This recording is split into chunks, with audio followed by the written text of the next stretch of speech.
kamu sudah duduk diam, manis di depan laptop kamu ya. Dan ini hari yang kamu nanti-nantikan, kamu istirahat sambil santai-santai bersama Tuhan.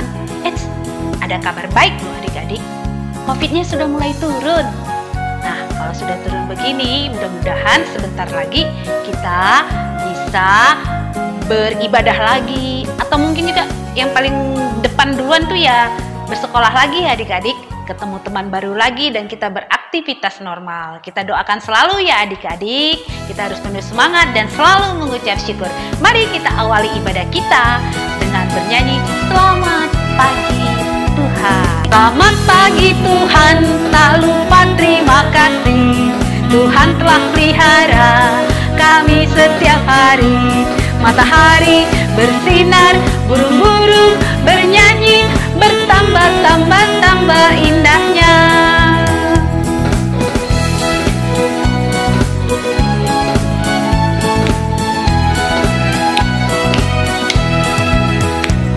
Selamat pagi Tuhan, tak terima kasih.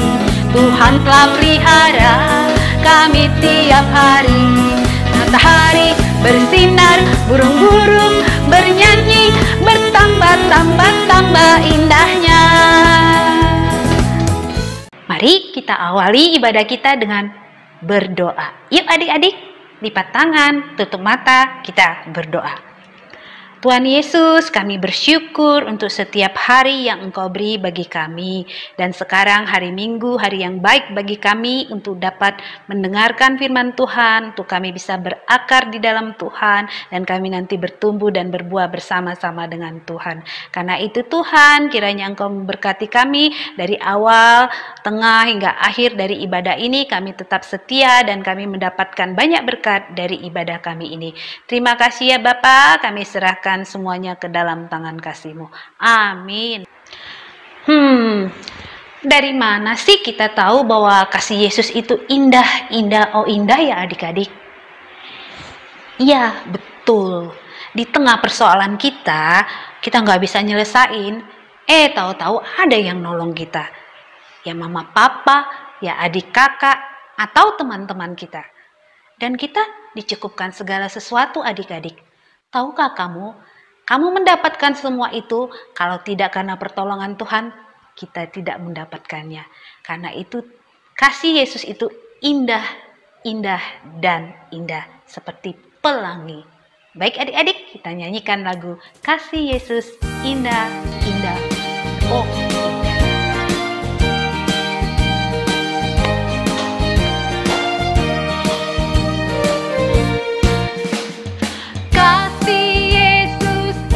Indah, oh indah, kasih Yesus indah, oh indah. Kasih Yesus indah, oh indah, kasih Yesus indah, oh indah.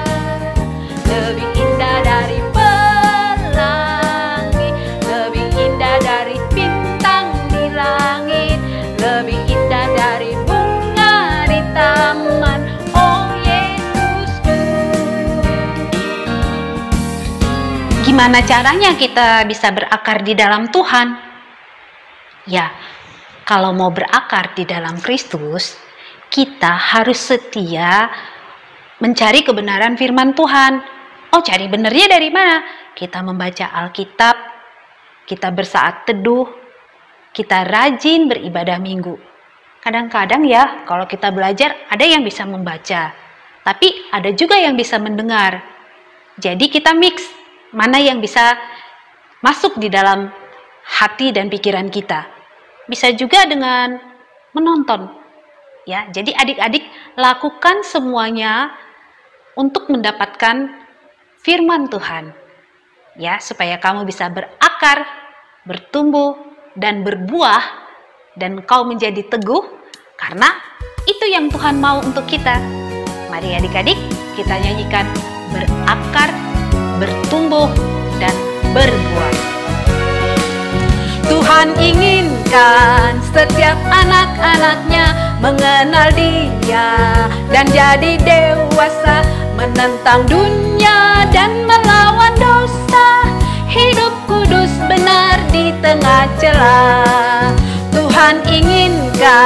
setiap anak-anaknya tekun belajar, renungkan firman-Nya, memberi buah, muliakan namanya, tetap setia meski menderita. Tuhan, ku tahu tak mudah semua itu, pertolongan-Mu yang ku perlu dalam hidupmu, agar aku mampu. Ku mau berakar dan bertumbuh dan berbuah dalam firman-Mu. Tuhan, ku tahu tak mudah semua itu, pertolongan-Mu yang ku perlu, oh batu hidup Yesus Tuhanku. Ku makin teguh oleh kuat-Mu, dalam kehendak-Mu takluk diriku.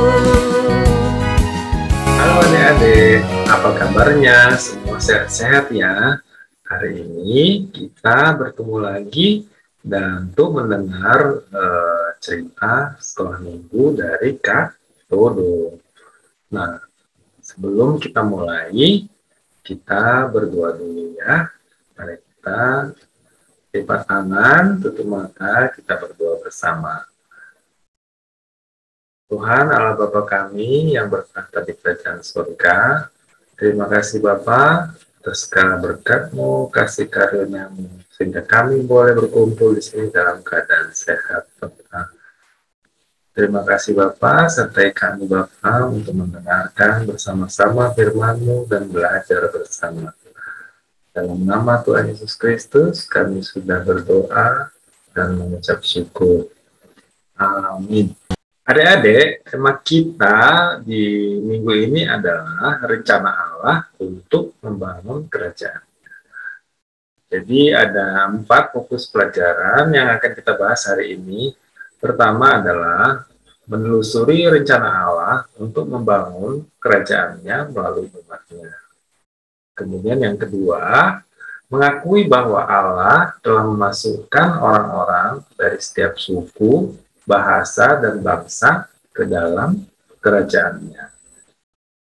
Kemudian berikutnya adalah mempelajari bahwa Allah setia dalam menepati janjinya kepada umatnya. Dan yang terakhir, fokusnya adalah mengenali cara-cara untuk mempercayai kesetiaan Allah, khususnya ketika kita menghadapi masa-masa sulit. Oke ya adik-adik, kakak lanjutkan ya berikutnya. Jadi rencana Allah untuk menyatakan kerajaannya itu dimulai dari penciptaan, kemudian Allah menciptakan manusia pertama, Adam dan Hawa, tetapi kemudian Adam dan Hawa itu melakukan dosa, artinya dia tidak menuruti apa yang menjadi perintah oleh Allah di Taman Eden. Nah, di sini kemudian Allah mulai membangun kerajaannya yang terdiri dari orang percaya di bumi. Di mana Allah mulai menyatakan janji dan rencananya itu bahwa nanti akan ada anak laki-laki yang lahir dari seorang perempuan, yaitu maksudnya sebenarnya adalah Tuhan Yesus ya. Tapi nanti kita lihat lagi slide berikutnya mengenai perjalanan Allah dalam membangun kerajaannya di muka bumi.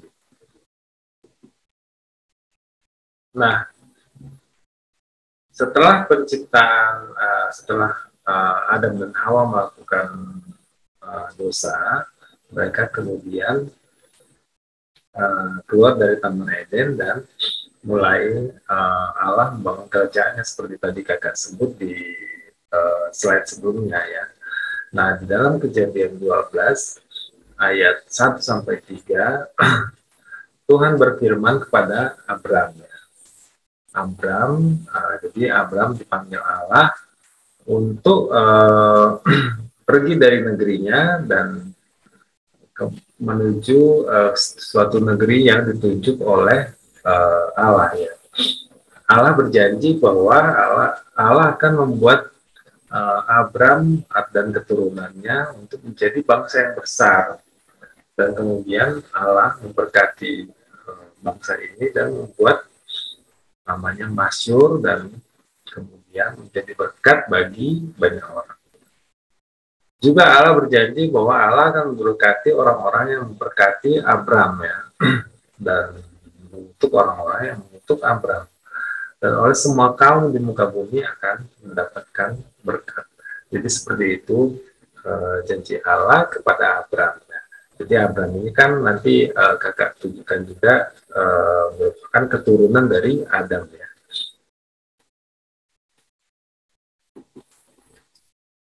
Nah, ini adalah kakak menunjukkan peta perjalanan Abram dari daerah kelahirannya, yaitu di Ur Kasdim ya. Ur Kasdim kakak tunjukkan di sini di sebelah kanan ya. Nah, Abram disuruh Allah untuk keluar dari negerinya, dan kemudian dia bersama saudara-saudaranya pergi ke menuju tanah Kanaan. Nah, sampai kalau kita lihat itu perjalanan dari Mesopotamia, kemudian ke Aram dan ke Haran ya, dan kemudian turun ke bawah ke tanah Kanaan. Nah, di tanah Kanaan inilah kemudian Abram yang semula namanya Abram menjadi Abraham. Nah, ketika terjadi kelaparan di tanah Kanaan, kemudian Abram pergi ke tanah Mesir ya. Tanah Mesir itu yang di situ ditulis sebagai Egypt ya, Egypt. Nah, disitulah dimulai perjalanan dari penyebaran janji Allah untuk membangun kerajaan.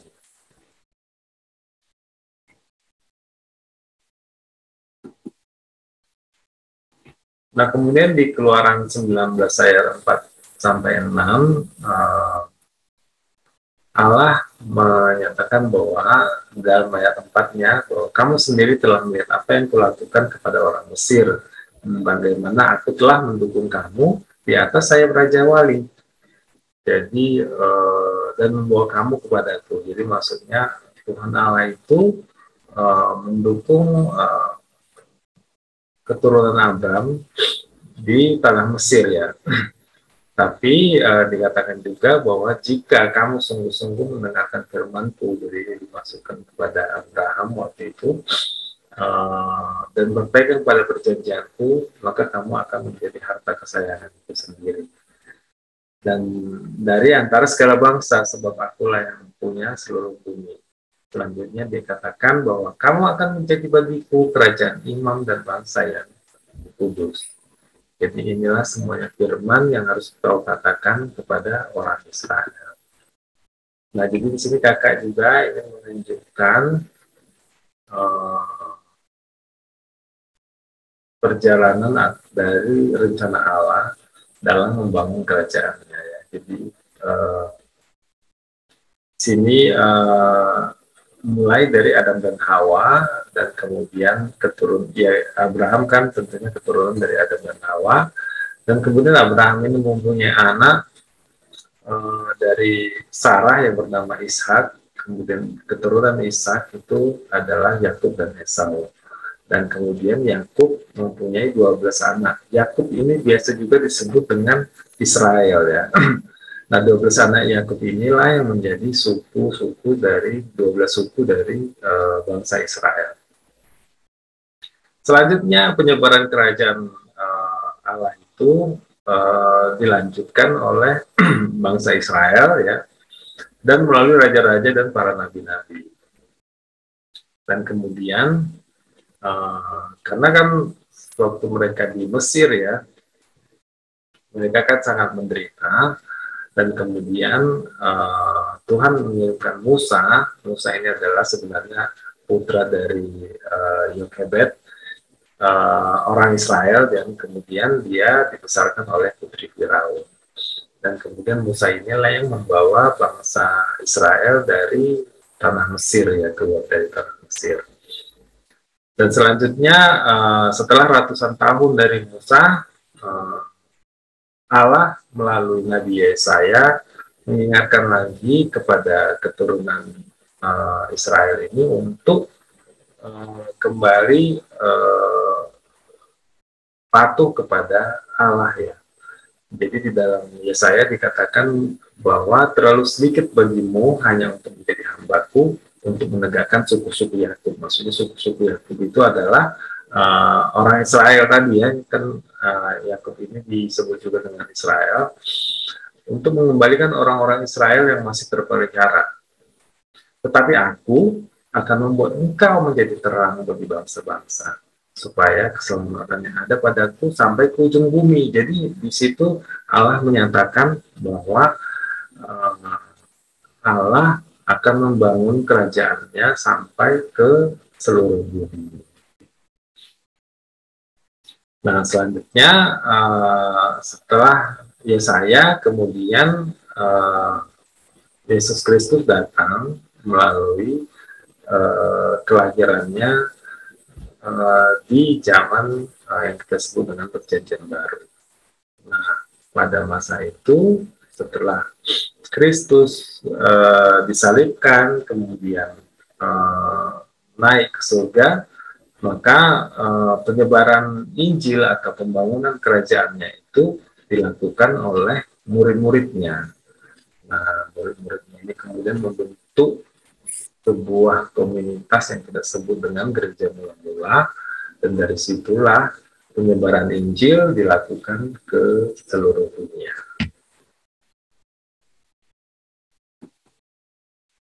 Nah, ini kakak tunjukkan, jadi rencana Allah membangun kerajaannya itu dimulai dari Adam, keturunannya sampai ke Nabi Nuh atau Noah, dan kemudian Abraham tadi.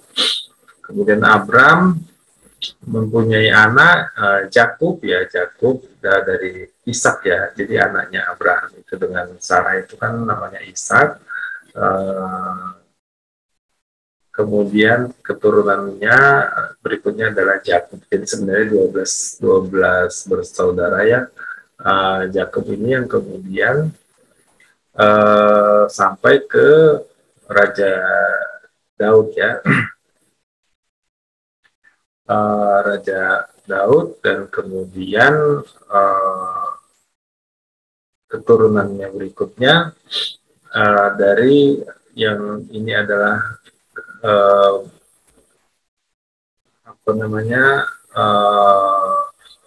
dari Maria, ya. Leluhurnya Maria lah, kita katakan begitu, dan ini dari leluhurnya oleh Yusuf, ya. Nah, kemudian sampai ke Yesus atau Kristus.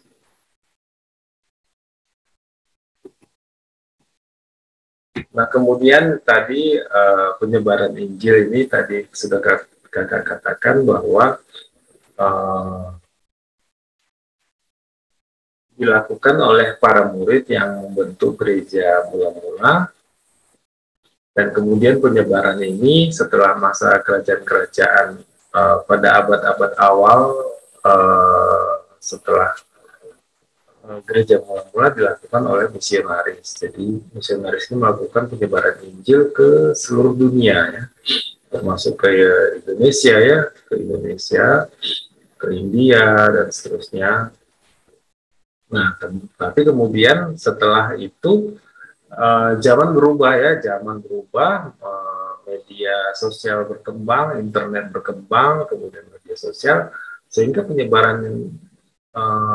penyebaran Injil itu tidak lagi dilakukan secara konvensional oleh para misionaris, tetapi juga bisa dilakukan melalui media sosial, ya, melalui YouTube, melalui Instagram. Jadi adik-adik juga bisa menyebarkan Injil, ya, melalui media-media sosial seperti itu, ya, melalui Facebook, melalui Instagram, YouTube. Jadi banyak sekarang media dengan berkembangnya internet dan media-media online, penyebaran Injil itu tidak lagi dibatasi oleh penyebaran Injil yang konvensional seperti dulu.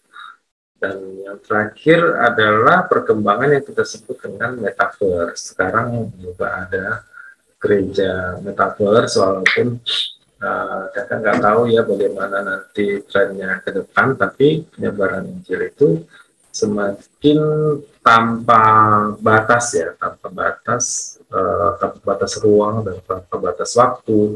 Sekarang semuanya bisa dilakukan kapan saja tanpa batas ruang dan waktu. Nah, adik-adik, jadi tadi dalam yang sudah kakak ceritakan tadi, adik-adik bisa mengambil pelajarannya bahwa kalau kita melihat janji Allah kepada kita, bahwa Allah akan selalu menepati janjinya ketika dia membangun kerajaannya. Bahkan dalam masa-masa sulit juga Allah selalu menepati janjinya. Jadi mungkin itu yang bisa kakak sampaikan. Sebelumnya kita akan sampai pada ayat hafalan ya adik-adik.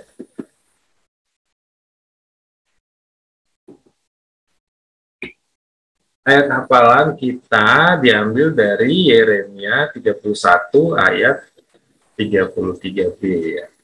Aku akan menaruh Tauratku dalam batin mereka. Jadi Taurat ini adalah firman Tuhan ya, perintah Tuhan, dan menuliskannya dalam hati mereka. Jadi maka aku akan menjadi Allah mereka dan mereka akan menjadi umatku. Jadi kakak ulangi lagi ya, aku akan menaruh Tauratku dalam batin mereka dan menuliskannya dalam hati mereka. Maka aku akan menjadi Allah mereka dan mereka akan menjadi umatku. Oke adik-adik, kakak harap adik-adik bisa mengambil pengertian atau cerita yang sudah kakak ceritakan tadi ya. Kita berdoa untuk menutup cerita ini. Mari kita berdoa. Tuhan Allah Bapa kami di surga, terima kasih Bapa. Berkat-Mu Bapa, hikmat-Mu menyertai kami. Kami boleh bersama-sama mendengarkan firman-Mu.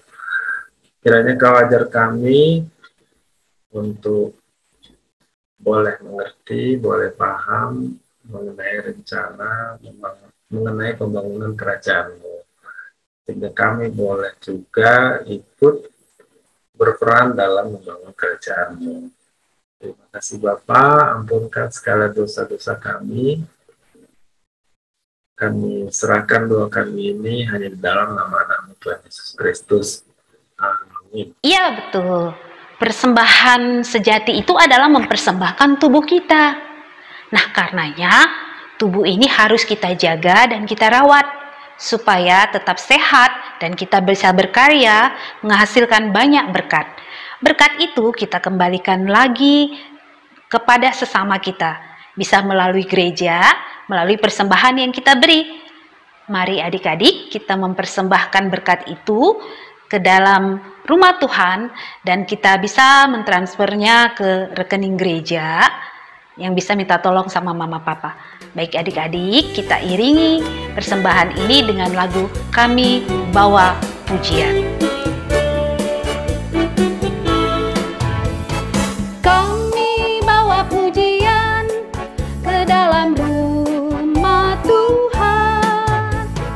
Kami bawa pujian ke dalam rumah Tuhan. Kami persembahkan korban pujian dan syukur. Kami persembahkan korban pujian dan syukur.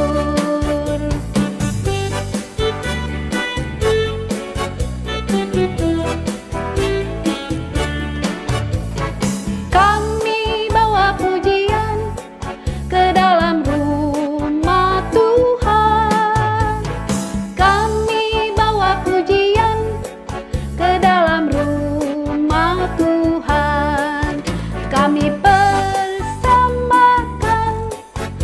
korban pujian dan syukur.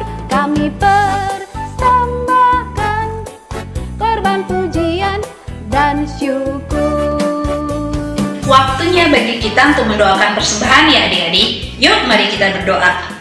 Tuhan Yesus, terima kasih untuk segala kemurahan Tuhan di dalam hidup kami. Dan sekarang Tuhan, kami mempersembahkan persembahan yang berasal dari Tuhan saja, karena Tuhan telah tak habis-habisnya telah memberkati kami. Biarlah Tuhan, Engkau menerima semua persembahan ini, dan persembahan ini dapat digunakan untuk pelebaran kerajaan Tuhan di dunia ini. Terima kasih ya Bapa. Amin. Diperintahkan Tuhan untuk mengabarkan Injil ke seluruh dunia. Ya adik-adik, mari kita nyanyikan kabarkan Injil ke seluruh dunia.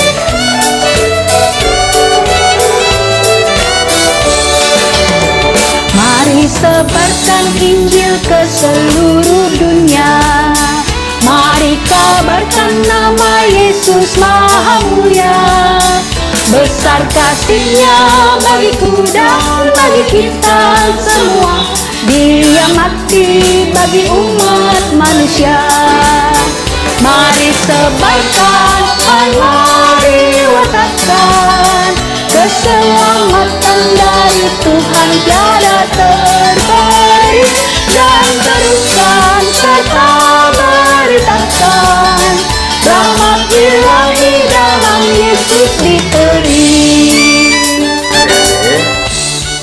Kita sudah sampai di penghujung ibadah kita. Marilah kita berdoa. Bapa kami yang bertahta di kerajaan surga, terima kasih Bapa, kami sudah boleh berkumpul bersama mendengarkan, belajar firman-Mu. Kami sudah boleh belajar mengenai rencana-Mu dalam membangun kerajaan-Mu melalui umat-Mu. Kami juga boleh belajar bahwa Engkau memasukkan segala suku, segala bangsa, dan bahasa di dalam kerajaan-Mu. Kami juga boleh belajar bahwa Engkau adalah Allah yang setia, yang selalu menepati janji-Mu kepada umat-Mu. Kami juga boleh belajar bahwa Engkau selalu setia menemani kami di dalam masa-masa sulit. Bapa, kami juga berdoa untuk anak-anak kami di dalam kondisi pandemi ini. Kiranya Kau selalu sertai agar dapat melakukan segala aktivitas dan studinya dengan baik. Adik-adik, mari kita berdoa bersama seperti yang sudah diajarkan oleh Tuhan Yesus dalam doa Bapa kami. Bapa kami di surga, dikuduskanlah nama-Mu, datanglah kerajaan-Mu. Jadilah kehendak-Mu di bumi seperti di surga. Berikanlah kami pada hari ini makanan kami yang secukupnya, dan ampunilah kami akan kesalahan kami, seperti kami juga mengampuni orang yang bersalah kepada kami. Dan janganlah membawa kami kepada pencobaan, tetapi jauhkanlah kami daripada yang jahat. Karena Engkau-lah yang punya kerajaan, dan kuasa, dan kemuliaan, sampai selama-lamanya. Mari sebarkan Injil ke seluruh dunia. Mari kabarkan nama Yesus Maha Mulia. Besar kasih-Nya bagiku dan bagi kita.